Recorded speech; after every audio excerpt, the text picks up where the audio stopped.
Assalamu alaikum dostlar, barыңыздарга.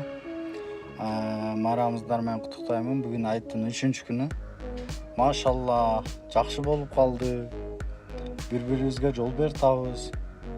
Шашпай табыз, сигналды баспай табыз арттан деп 2 күндөн бери сүйүнүп калдым эле да, айткачы. Бүгүн уже башталыптыр дагы. Встречныйлерге чыгып кетип башталыптыр. Камералар ишке түштү, билбейм эми тарттабы, тартпай табы. Эми встречныйге чыгып авария болгон ал өзүбүз үчүн да туугандар. Ошон үчүн мына 2 күн сабырдуу болуп, бири-бириңерге жол бердиңер. Эми только айт күндөрү же жума күндөрү эмес, башка күндө дагы ушундай болуп турса, урматтуу мекендештер. Өзүбүздү оңдосок, шашпай, сабырдуу болуп, баары жакшы болот. Ассаламу алейкум барыңыздарга.